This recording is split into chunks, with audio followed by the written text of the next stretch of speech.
Daughter of the Yellow Dragon, a Mongolian epic, Fractured Empire, Book 1, written by Starr Davies, narrated by David Wiseman, dedicated to Jack.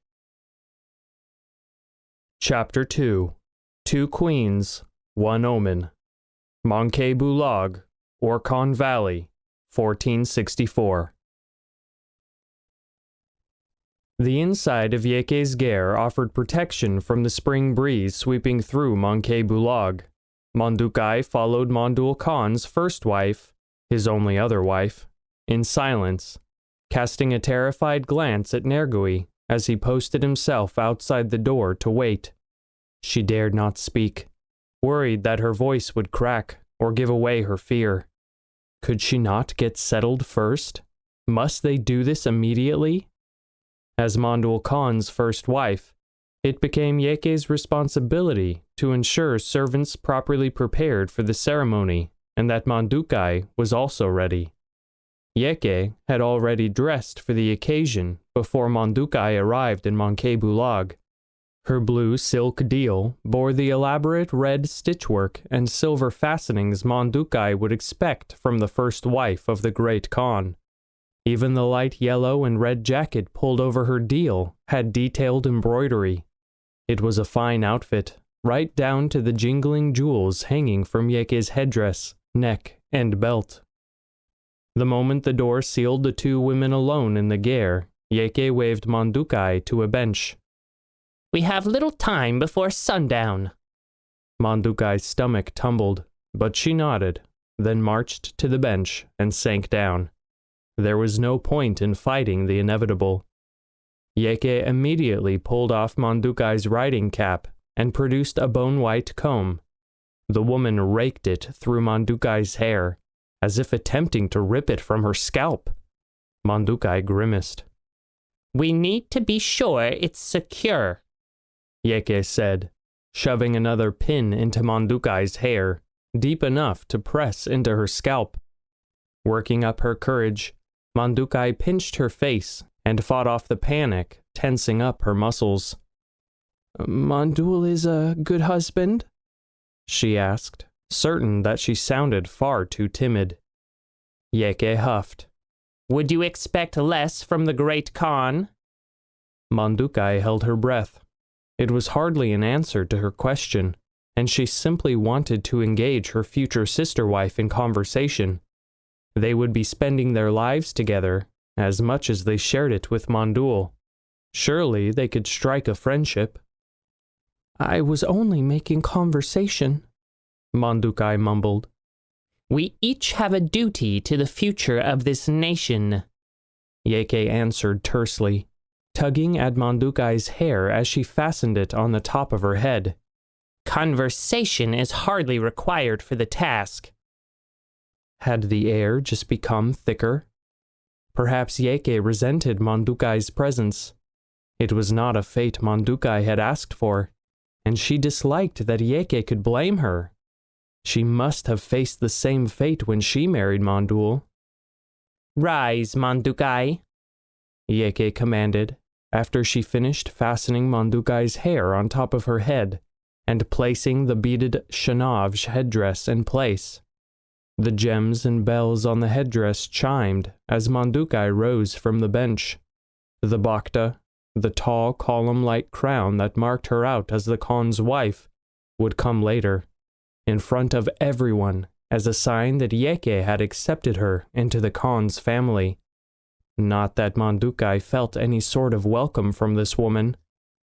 Yeke stripped off Mandukhai's dirty, coarse wool deal and used the cloth to wipe down her limbs. The water chilled Mandukhai's skin and made the flesh bump and rise. Once Mandukhai's body was scrubbed clean, Yeke slipped a golden silk deal over Mandukhai's outstretched arms. It glided over her skin like water over stone, smooth and cool. Mandukhai had not grown up with such rich cloth. Her skin had become accustomed to the abrasive quality of the woolen clothing she wore on the Ongut steppe. She couldn't imagine she would ever grow used to such finery. As Yeke fussed with the buttons on the left side of the deal, Mandukhai took a moment to examine the quality of Yeke's gear. Fine woven rugs of Muslim and Chinese design covered the floor. Deep reds, bright yellows, flaming oranges, sky blues. The composition reminded Mandukhai of a sunset, just as the sun had set on her past life today. Soon, it would be darkness. Under different circumstances, Mandukhai might have complimented Yeke's rug arrangement, yet the frosty way Yeke interacted with her kept Mandukhai silent. Along the eastern wall, fine pots and silver cups and bowls rested on a shelf that collected dust, a sign this gear had not been moved in quite some time.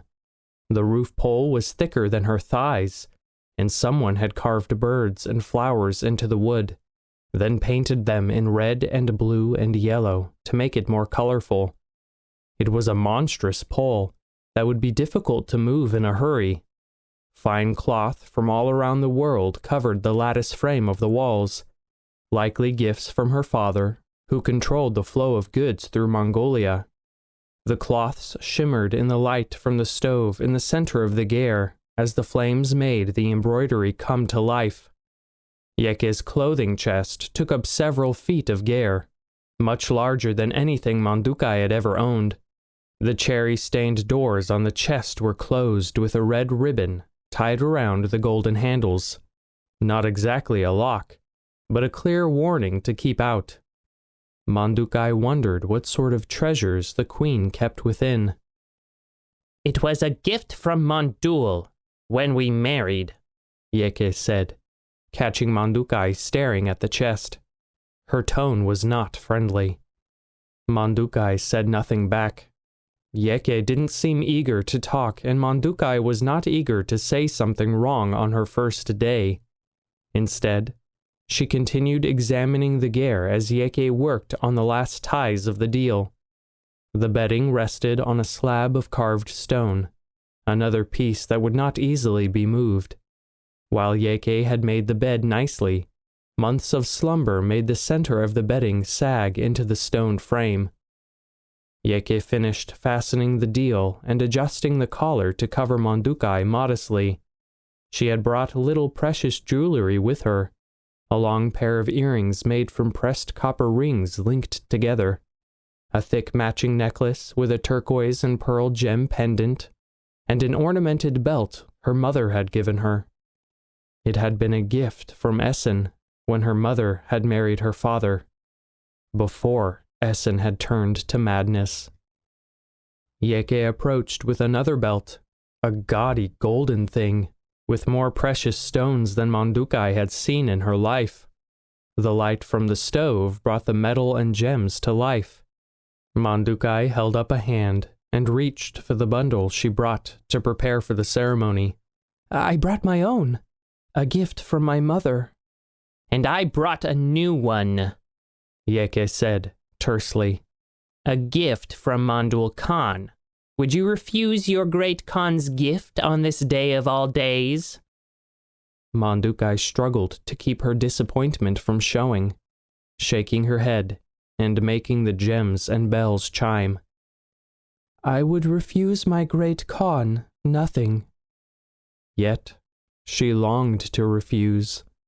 That belt was one of the few pieces of her old life that remained, and she could not even honor her mother by wearing it. A lump swelled in Mandukhai's throat, and she swallowed it down as Yeke's lips thinned into a stiff line. She wrapped the belt around Mandukhai and tugged it tight, cinching her waist and pressing breath from her lungs. Mandul's clothing chest was closed, but not secured. The space beside the door where weapons and saddle should be stored lay vacant. His side of the bed appeared untouched, lacking the depression similar to Yeke's. Mandul Khan had his own gear, of course, and he could summon any of his wives or concubines to him. But it was the wife's job to seduce the husband in her own gear, according to her mother. "As I will soon have to do." The thought made her skin crawl. She had no desire to lie with any man unless he proved himself worthy.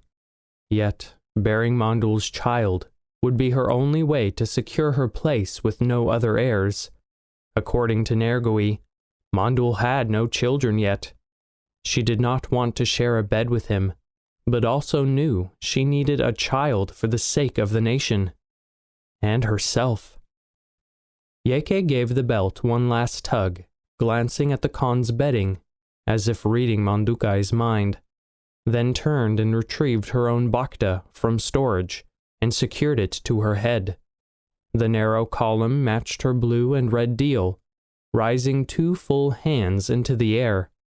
This was the crown of queens, and the impressive height of Yeke's placed her importance on display.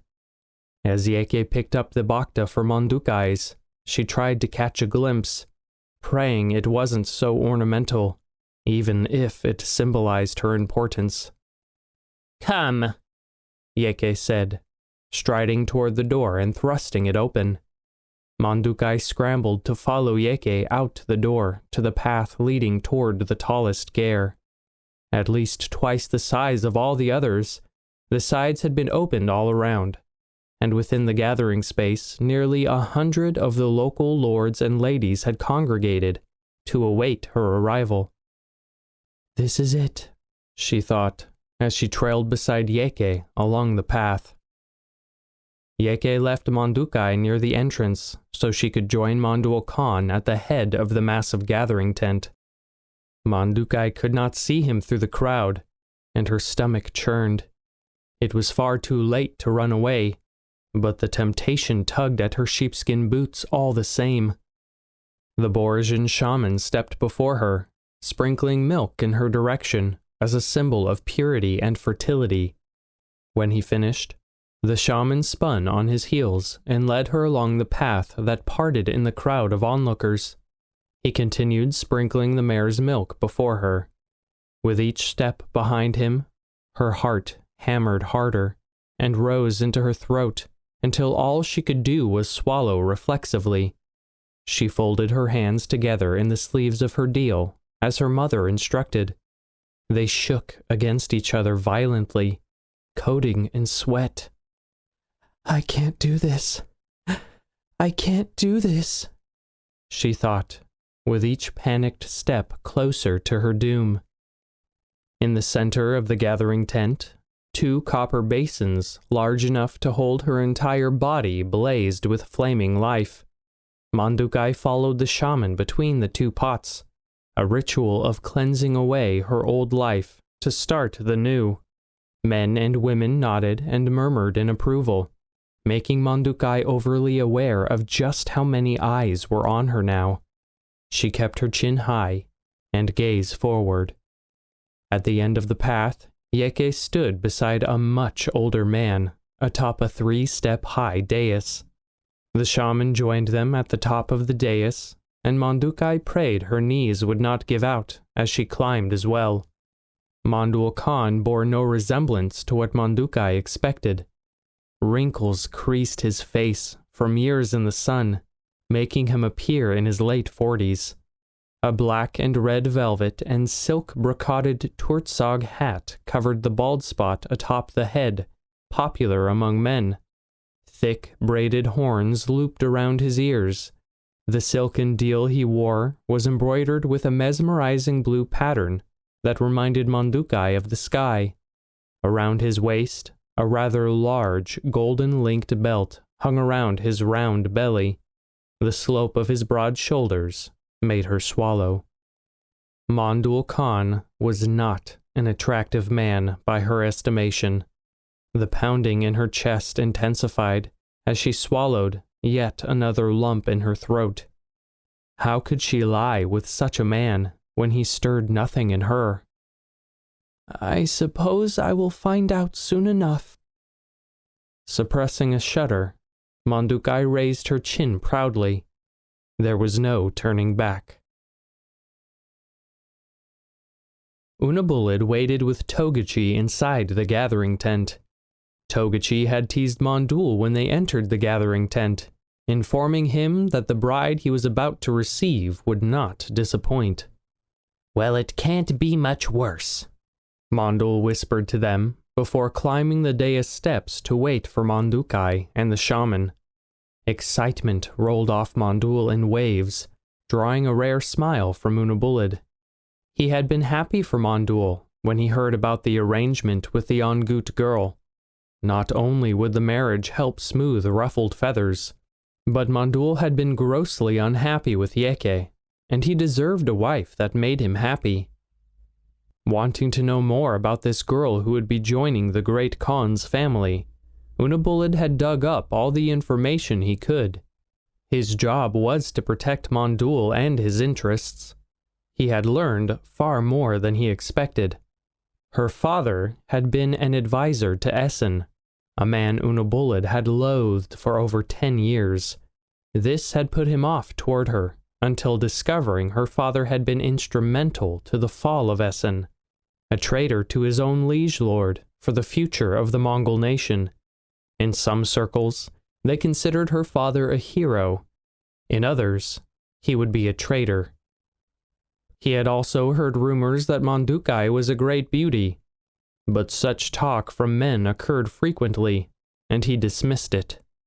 Togachi's joking had felt more like a jest than him speaking the truth, so Unabulid was inclined to stick to his initial assessment, until he saw her with his own eyes. His heart seized the moment he laid eyes upon her entering the gathering tent. Though Mandukhai moved somewhat stiffly, there was an air of grace around her that was admirable. She represented the very image of everything a true Mongolian man would want.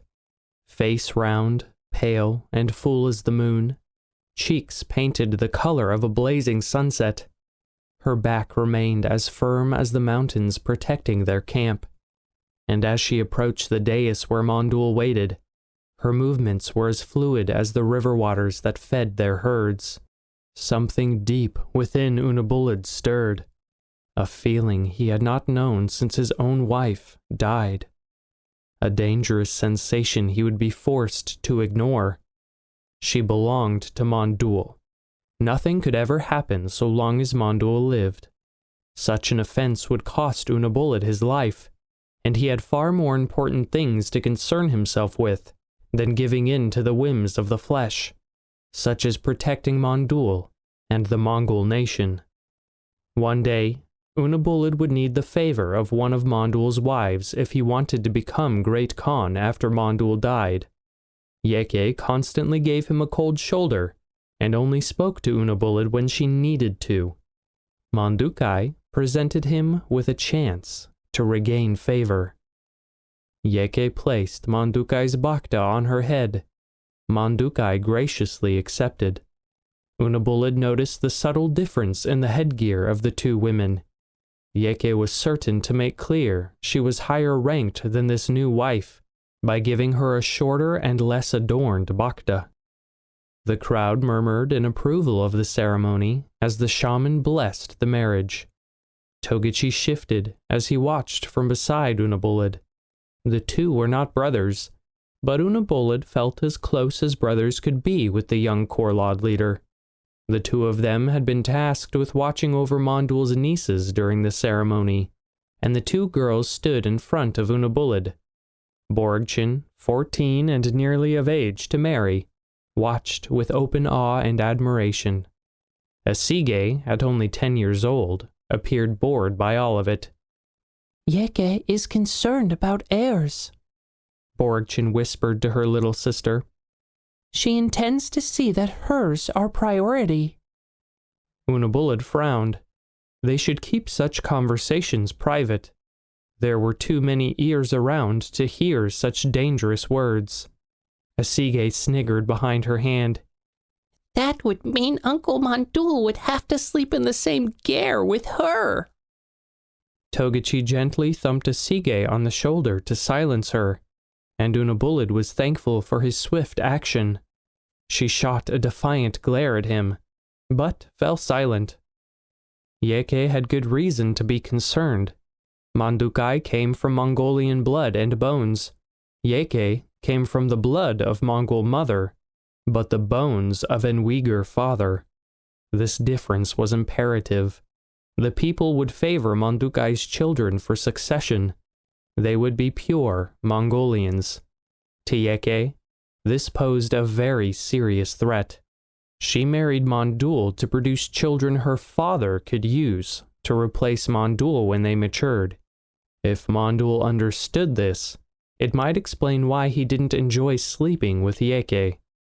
Mandukhai could ruin all of this, which is why Unabulid would dedicate his spare time to gaining Mandukhai's favor. When the great Khan died, any man who had the favor of his wives could propose marriage.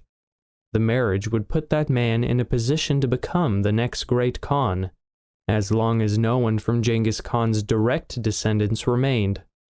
Unabulid did not descend from Genghis, but Genghis's younger brother, Qassar, a strong enough blood tie to put forward a reasonable claim to the title. Unabulid and his brother, Bulunai, were the only two with such clear claim, and Bulunai had no desire to rule the whole of Mongolia, only the tribe. She is my chance, Unabulid thought. Yeke has been trying, Borgchin mumbled. Unabulid caught the glance she cast at him and Togachi. She dipped her head and flushed. Maybe if she didn't look like a dead horse, Asige said, petulantly, not caring that anyone heard her. Silence, Togachi hissed. So it begins already, Unabulid thought. Yeke's fears would bear fruit. She could not seduce Mondul into bed, and people noticed. It's likely that beak of a nose. Yeke's name meant ugly nose, and was her name for good reason. Most women had perfectly rounded, flat noses. Hers jutted out from her face and hooked down like the beak of a bird. It was a trait from her Uyghur father. Unabulid loathed her father, Bigerson. The man supported Mondul's rise to Great Khan to control Mondul, then married his only daughter off to further their alliance. But Unabulid could not forget the battle he fought against Bigerson. As Unabulid remembered this, it took some effort to keep from reaching up and touching the scar on his right cheek. A gift from Bigerson in that battle. Were Bigerson from pure Mongol stock, he could have challenged Mondul for the title, but his father was not Mongol. He could never be Great Khan, not so long as the bones of Genghis's line survived. Why Bigerson didn't just kill Mondul remained a mystery. Perhaps to keep the Mongolian people on his side. Perhaps hoping his daughter's children would one day take over. We have had enough of his descent, Unabulid thought, with a hint of bitterness in his heart. Little true honor remained among tribes today. Just the remnants of a broken hierarchy that manipulated the system for death, glory, and power. Mondul and Mandukhai walked together along the path between the copper basin fires. Unabulid stared at Mandukhai as she passed him. Thankfully, he had mastered the cold face of a warrior years ago, and none of the turmoil rolling through him reflected on the surface as the Khan and his young wife strode out of the gathering tent. Yeke followed close behind, along with Borgchin and Asige. Togachi nudged Unabulid's shoulder, and they joined the procession. The crowd followed Mondul and Mandukhai to her new ger, where they would consummate their marriage before joining the festivities and feast. High above, a falcon passed the camp. Its shadow rippled over the ceremony in a manner reminiscent of the Sulde of Genghis Khan's banner, an omen of great strength. Unabulid nodded in approval. The Sky Father and Earth Mother gave their blessing to this day. The corners of Unabulid's eyes creased as he turned them skyward. This marriage would change the fortunes of the Mongol nation. How it would happen, Unabulid was uncertain. Yet, there was a twisting in his gut spurred on by the omens. It will happen. Mandukhai's slender, delicate hand pushed open the wooden door to her new lair, and she disappeared inside. Mondul hesitated only a moment, glancing at Unabulid and Togachi with a smirk. Unabulid returned the smile, but he wanted more than anything to punch that smirk off Mondul's face. The door closed behind Mondul, and Yeke was the first to dip her fingers in the mare's milk beside the door, then swipe it over the felt lining of the door. One by one, everyone stepped forward to do the same, a tradition to help with fertility. Unabulid dipped his own fingers in the milk. His gut churned, and raw instincts made him yearn to deny Mondul this one thing. Mondul had already stolen so much from him. Aware of Togachi lingering at his shoulder, Unabulid grunted and swiped his fingers across the felt before stalking away. The current hierarchy was a joke, or insult depending on who you asked, and it needed to change. Mondul Khan was nothing more than a sheep herded where his master wanted. For now, that was the camp at Mandukhai Bulag, as it had been since his installation as Great Khan. A title that will be mine eventually, Unabulid thought bitterly. Unabulid turned his dark eyes to the sky once more, searching for answers.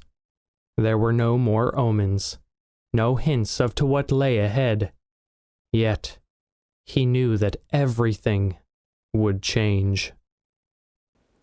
If you enjoyed this sample, click the links in the description to hear more.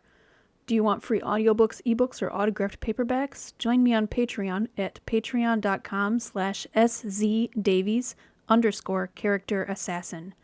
You'll gain access to my Discord server, behind-the-scenes updates, merch, and so much more.